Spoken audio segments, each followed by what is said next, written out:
আমার ঘুম থেকে উঠেছিলাম, স্নান করা হয়ে গেছে। আর আমি এই যে জল নিয়ে এসেছি তুলসী পাতা নিচে এসেছি। দেখো আমরা এখানেই থাকি।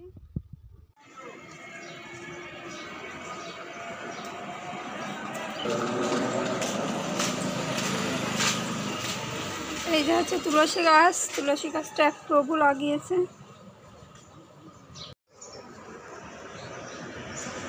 আর দেখো বাইরেটা এখনো দোকানপাট খোলা হয়নি, গাড়ি এই চলা শুরু করেছে। এখন বাজে 6টা, 6:30।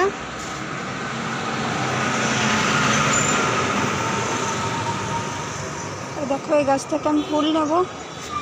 এখানে ফুল ফুটেছে 2 ধরনের, গোলাপ ফুল আছে আর হচ্ছে এই ফুলটার নাম আমি জানি না, শাপলা ফুল। আমি রাস্তা পার করে চলে এসেছি এদিকে তুলসী পাতা নিতে। আসলে ওখানকার গাছগুলো খুবই ছোট আর এখানকার অনেক ফুল ফুটেছে। দেখো আমি প্রতিদিনই এখানে ফুল নিতে আসি। দেখো ফুল, তুলসী পাতা আমার সব কিছুই নেওয়া হয়ে গেছে। আমি এখন চলে যাচ্ছি। খুব সকাল এখনো ঘুম থেকে অনেকে উঠে পারেনি। আর এই যে আমরা যে বিল্ডিংয়ে থাকি, বিল্ডিংটা আছে ওই যে।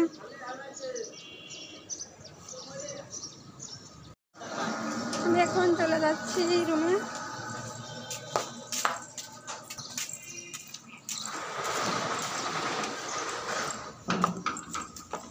এখন পূজা দিয়ে বাড়িতে যাব, তার কারণে আজ অনেকটা সকাল সকালে ঘুম থেকে উঠেছি।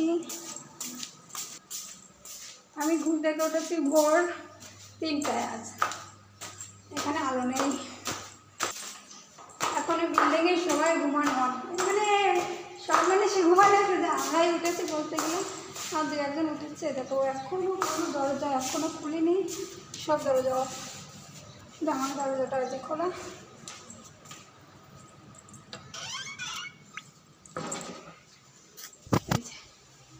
এখানে পুজো দিই।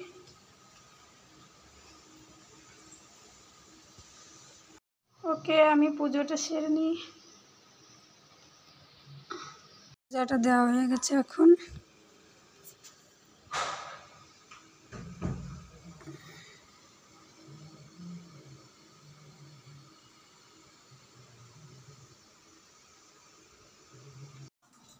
হরে কৃষ্ণ।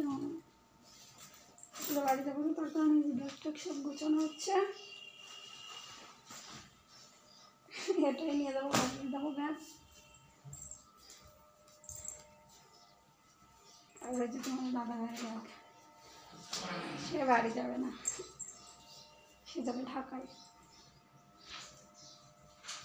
এই যে আজকে বুধবার যেহেতু রুটি বানিয়েছি, আলু ভাতে, আলু ভাজি, বেগুন ভাতে, তারপরে হচ্ছে টমেটো ভাত, এটাই করেছি। এটা খেয়ে চলে যাবো বাড়ি যাই রান্না হবে যা হবার। আজ বুধবার, আমরা নিরামিষ। আচ্ছা টাটা। এখন আমি ভাত খেয়ে একটু পরে আমরা রওনা দিব।